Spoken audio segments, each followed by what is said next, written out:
त्वमादिदेवः पुरुषः पुराणः त्वमस्य विश्वस्य परम निधानम वेत्तासि वेद्यं च परम च धाम त्वया ततं विश्वमनन्तरूप।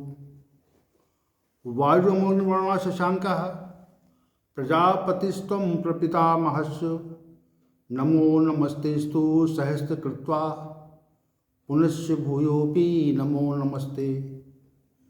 वसुदेवसुतं देवं कंसचाणूरमर्दनं देवकी परमानंदम श्रीकृष्णं वंदे जगद्गुरुं श्रीकृष्णं वंदे जगद्गुरुं।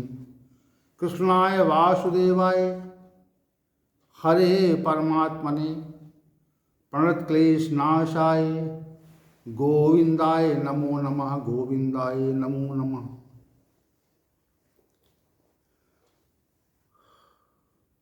कर्पूरगौरम करुणावतारम संसारसारं भुजगेन्द्रहारं सदा वसन्तं हृदयारविन्दे भवं भवानी सहितं नमामि भवं भवानी सहितं नमामि।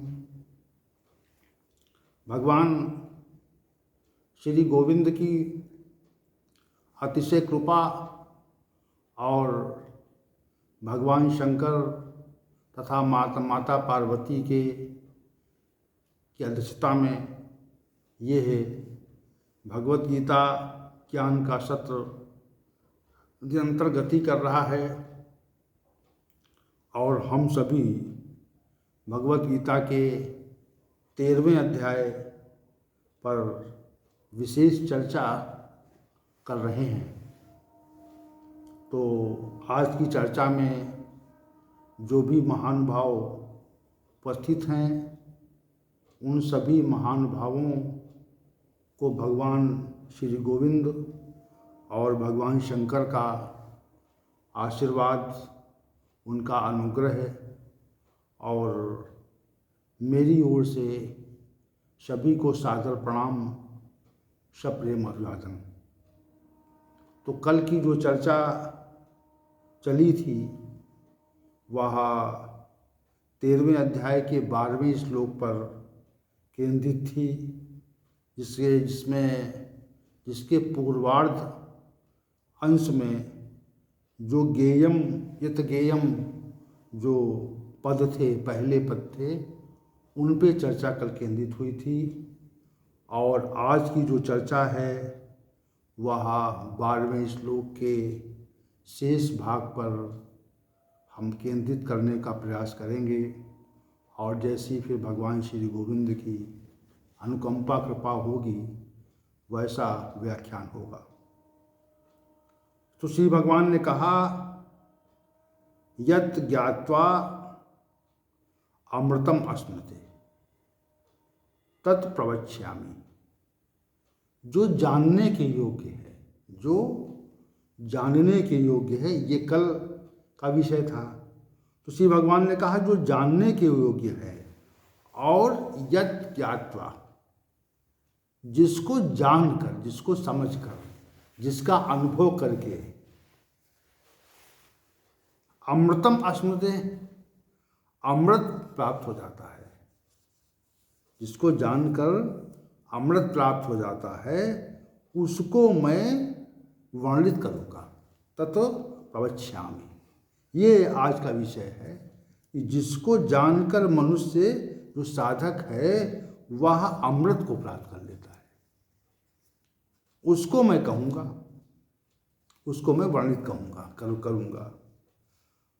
तो जो संसार में जो कुछ भी हमारे द्वारा सामान्य रूप से जाना जाता है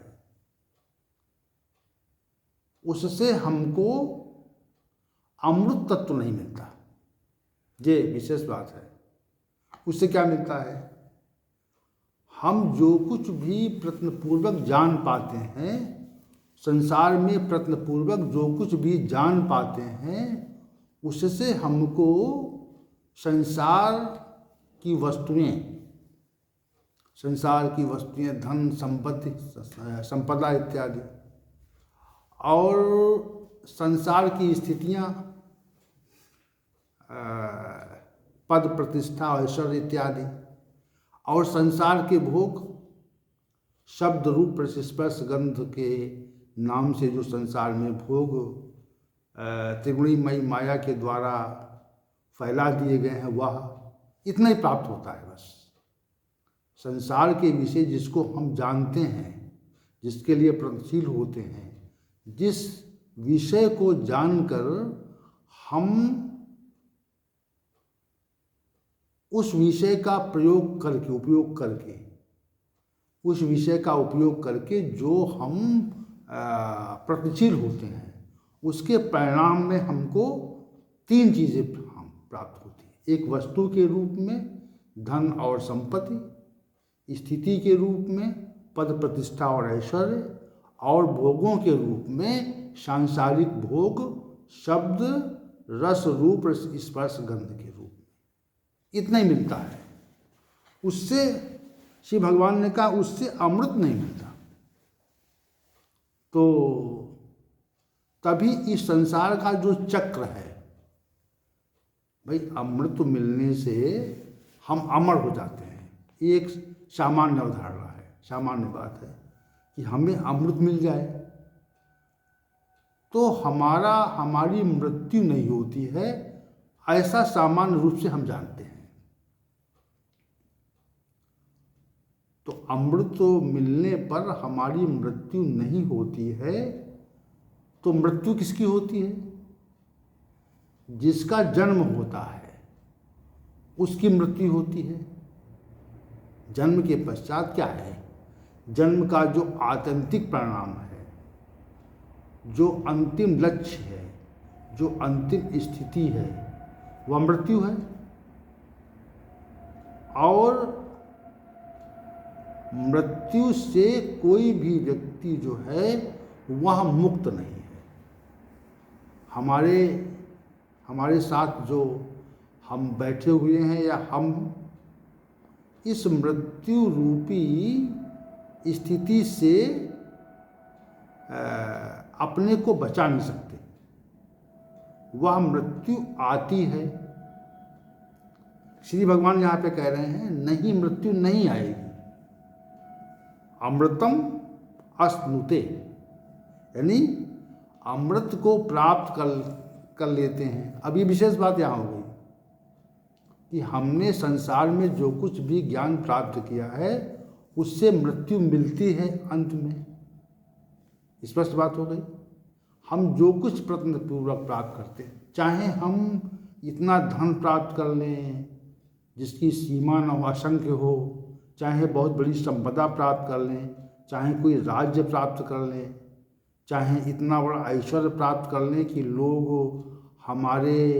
हमको देखने की आकांक्षा करें, चाहे इतना बड़ा पद प्राप्त कर लें जिसके आगे सभी लोग नतमस्तक हों, उठ खड़े हों, और चाहे संसार की समग्र विलासतापूर्ण वस्तुएं प्राप्त कर लें, एकत्र कर लें, लेकिन ये सब प्राप्त करने के पश्चात जो है वह मृत्यु आएगी।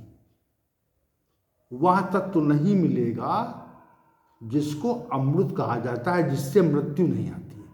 सामान्य बात है कि जिससे मृत्यु नहीं आती है वह तत्व नहीं मिलता। मिलता क्या है? उससे मृत्यु मिलती है।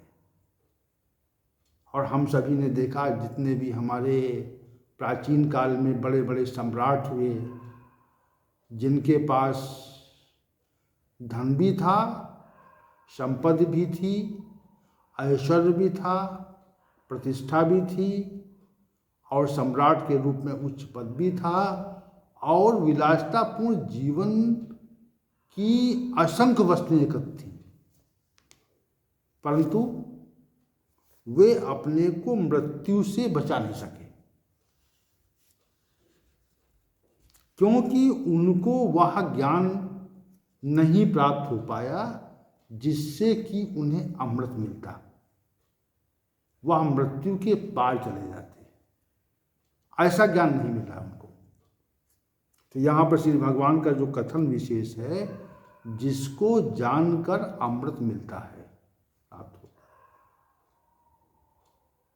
ये जो जब मृत्यु होगी, अब आप देखिए, जब मृत्यु होगी तो जन्म होगा,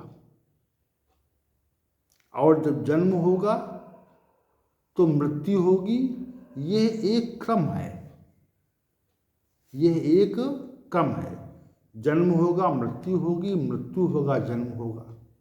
तो ये जन्म मृत्यु का एक क्रम है जो निरंतर घूमा करता है, जो निरंतर गतिशील रहता है। और यह क्रम कभी यह क्रम जन्म के बाद मृत्यु का, मृत्यु के बाद जन्म का, यह कभी क्रम समाप्त नहीं होता है और निरंतर चलता रहता है। और धर्मशास्त्रों का, हमारे शास्त्रों का, ये वैदिक सनातन धर्म के शास्त्रों का ये मानना है कि हमारे हजारों जन्म हो चुके हैं। श्री भगवान ने इसको परिभाषित भी किया है, व्याख्यापित किया भी है। हमारे चौथे अध्याय में श्री भगवान ने इसको व्याख्यापित किया और ये कहा कि इस तथ्य को, मतलब बहुत जन्मों के तथ्य को व्याख्यापित किया। और वहाँ पर जो प्रकरण था जिसको श्री भगवान ने कहा था, जब श्री भगवान ने कहा कि मैंने इस ज्ञान को सूर्य सृष्टि के आदि में सूर्य से कहा था। सृष्टि के आज से इमं विवस्ते योगम प्रोक्तवान अहम अव्ययम। इस अविनाशी योग को मैंने सूर्य के प्रति कहा था। तो अर्जुन को शंका यहाँ पे हो गई। तो अर्जुन ने पूछा, अपरम भवतो जन्म परम जन्म विवस्वतः कथम एतत् विजानीयाम त्वम आदौ प्रोक्तवानी थी। तो आपका और हमारा जन्म तो अभी का हुआ, इसी काल का है, कुछ समय पूर्व हुआ, कुछ वर्षों पूर्व हुआ है। और सूर्य का जो उद्भव है, प्रकटीकरण है, वह तो सृष्टि के आदि में लाखों वर्ष पुराना है। तो हम इस बात को, जो आपने कहा कि मैंने इस अपनाशी योग को सूर्य के प्रति कहा था, इस बात को हम कैसे जानें, कैसे समझें कि यह जो है, जब सृष्टि आरंभ हुई थी उस समय आपने इस सूर्य को इस अविनाशी योग का संदेश दिया था। श्री भगवान ने उसके उत्तर में ही कहा, ये बहूनि वे व्यतीतान जन्मानि तव चा अर्जुन तान्यहम वेद सर्वाणि ना त्वं वेद परंतप। मेरे और तुम्हारे बहुत से जन्म व्यतीत हो चुके हैं। व्यतीतानि, मेरे, हे अर्जुन, तुम्हारे और मेरे बहुत से जन्म व्यतीत हो चुके हैं। उन समग्र जन्मों को, जितने जन्म मेरे हुए हैं, मैं उनको यथावत जानता हूँ। वेदाहम समतीतान वर्तमान च अर्जुन। तो मैं भविष्य में भी, भूतकाल को भी जानता हूँ, वर्तमान काल को भी जानता हूँ, और भविष्य को भी जानने वाला। उसी तथ्य को यहाँ पर उन्होंने, श्री भगवान ने कहा कि मेरे और तुम्हारे बहुत से जन्म हो चुके हैं। मैं उन सब जन्मों को जानता हूँ, लेकिन तुम नहीं जानते हो। तो इसका यहाँ पर जो हमारा इस कथन का, इस श्लोक को उद्धृत करने का जो अभिप्राय है, वो ये है कि जन्म होता है और फिर मृत्यु होती है। ये भगवत गीता का सिद्धांत है। अन्य मतों का सिद्धांत क्या है, इस पर हम दस्त नहीं डालेंगे। अन्य मतों का सिद्धांत है जन्म मृत्यु के विषय में, वो जाने। लेकिन भगवत गीता का स्पष्ट मत है, जन्म होता है, मृत्यु होती है, जन्म होता है, मृत्यु होती है, मृत्यु होती है, जन्म होता है। ये इस बात से स्पष्ट होता है कि बहूनि वे व्यतीतान जन्मांचा तव चा अर्जुन। तेरे और मेरे बहुत से जन्म हुए हैं। तो जन्म हुआ, मृत्यु हुई, तभी तो अनेक जन्मों का यहाँ पे वर्णन है, बहूनि पद कहा यहाँ पे। तो यहाँ पर जो हम कथन करना चाह रहे हैं, वह यह कहना चाह रहे हैं कि मनुष्य की मृत्यु और जन्म निश्चित है, जन्म होने वाले की मृत्यु निश्चित है और मृत्यु होने वाले का जन्म निश्चित है। तो जब जन्म मृत्यु निरंतर चल रहा है, कब नहीं चलेगा? फिर आप उसी प्रकरण पे आ जाएं, कब नहीं चलेगा? श्री भगवान कहते हैं जब अमृत तत्व को प्राप्त कर लेंगे। क्या करेंगे? अमृतम अश्नुते, उस तत्व को प्राप्त कर लेंगे जिससे मनुष्य की मृत्यु नहीं होती। अब यहां पे संशय हो गया कि क्या अमृत से कोई अमृत ऐसा तत्व है जिसको ग्रहण करके मनुष्य की मृत्यु नहीं होती है? तो हम ये कहना चाहेंगे, श्री भगवान ने कहा अमृतम अश्नुते, अमृत उस ज्ञान को जान करके मनुष्य को अमृत प्राप्त हो जाता है, श्री भगवान ये कह रहे हैं। और अमृत का जो लक्षण गुण है वह गुण इस प्रकार का है कि उसको ग्रहण करके मृत्यु नहीं होती। वह गुण इस प्रकार का है कि उसको ग्रहण करके मनुष्य की मृत्यु होती नहीं है। इतनी सी बात है यहाँ पे। अमृतम अश्नुते तो मृत्यु नहीं होगी। लेकिन इसके जब हम इस पर बहुत विचार करते हैं तो ये ज्ञात होता है उस तत्व को जिस जन्म में जाना गया है, उस जन्म में तो शरीर आपका छूटेगा लेकिन आपका पुनः जन्म नहीं होगा। उस तत्व को इस शरीर ने प्राप्त कर लिया, अमृत को इस शरीर ने प्राप्त कर लिया। तो अमृत को प्राप्त करने के बाद में पुनः जो है आपका जन्म नहीं होगा, जन्म और चक्र से आप मुक्त हो जाएंगे। इतनी सी श्री भगवान का जो कथन है यहाँ पे कहना चाह रहे हैं वह यह ही कहना चाह रहे हैं। अमृतम अश्नुते, अमृत को प्राप्त हो जाता है। अमृतम जो है वह उस तत्व का प्रतीक है जिसको जानकर, ग्रहण वाली बात नहीं यहाँ पे। जैसे अमृत है तो अमृत को उस तत्व के समकक्ष या पर्यायवाची के रूप में प्रयुक्त किया गया है जिसको जानकर मनुष्य जन्म और मृत्यु के चक्र से मुक्त हो जाता है। ये श्री भगवान का कथा अमृतम अश्नुते। तो जो जानने योग्य है, जो जानने योग्य है इसी को श्री भगवान आगे कह रहे हैं कि जिसको जानकर मनुष्य अमृत को प्राप्त कर, उस तत्व को कहना चाहते हैं हम। जिसको जान करके मनुष्य अमृत को प्राप्त कर लेता, उस तत्व को हम कहना चाह रहे हैं। फिर उन्होंने कहा तत्व प्रपश्यामि, इसको मैं कहूँगा।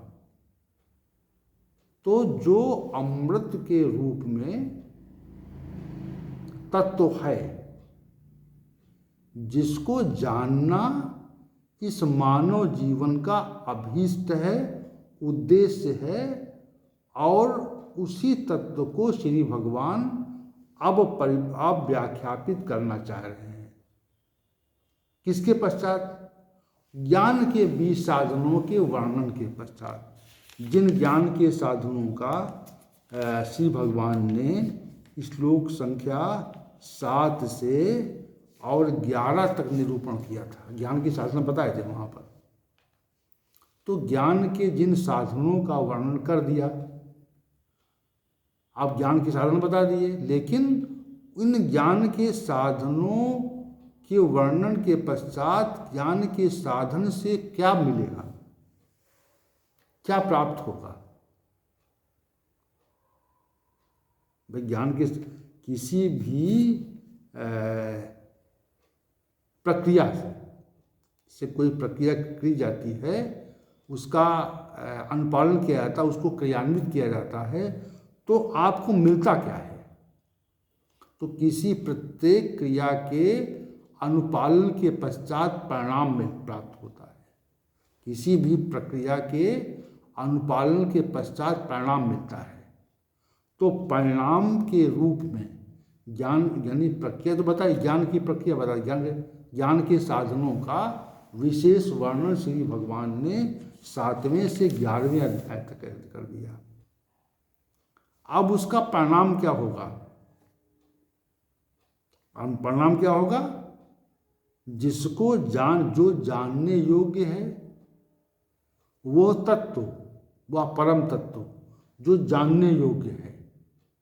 भाई साधन, ज्ञान का साधन तो बताया, अब ये कह रहे हैं कि जो जानने योग्य है, जिसको जो जाना चाहिए, जो इस मनुष्य जीवन का उद्देश्य है, तो उस मनुष्य जीवन का जो उद्देश्य है, जिसको जाना चाहिए और जिसको जान करके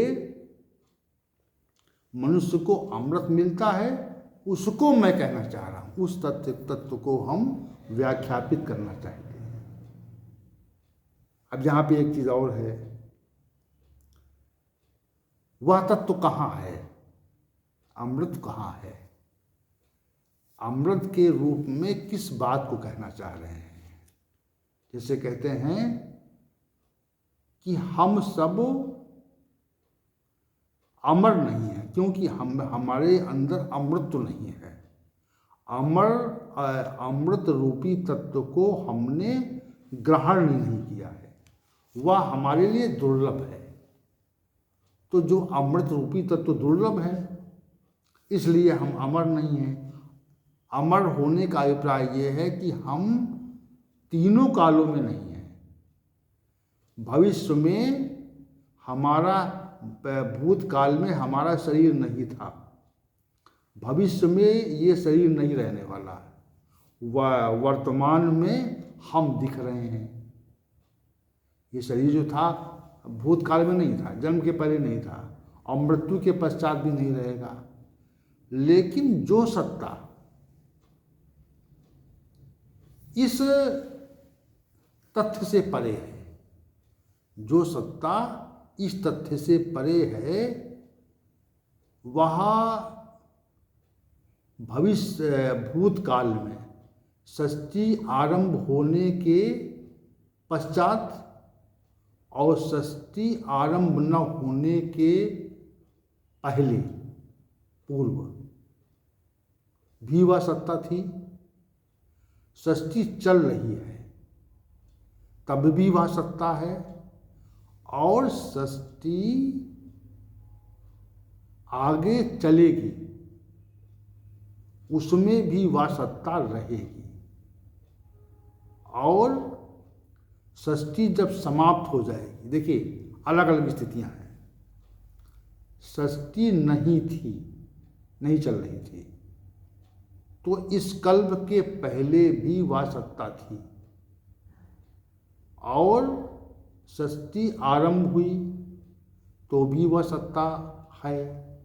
सृष्टि चल रही है तो भी वह सत्ता है, और सृष्टि समाप्त हो जाएगी तब भी वह सत्ता रहेगी, क्योंकि वह अमृत का पर्यायवाची है, अमृत तत्व का पर्यायवाची, वह अमर है। और उसी सत्ता को जो सदैव रहने वाली है, उस सत्ता को यदि जान लिया गया कि वह सत्ता है, और जो त्रिकालज्ञ है, त्रिकाल सभी कालों में निश्चित रूप से रहती है, उस सत्ता का अगर अनुभव कर लिया गया ज्ञान के इन 20 साधनों से, तो हम उस तत्व को प्राप्त कर लेंगे जो तत्व हमें जन्म और मृत्यु से मुक्त कर देता है। इतनी सी बात है, इतना सा सिद्धांत है।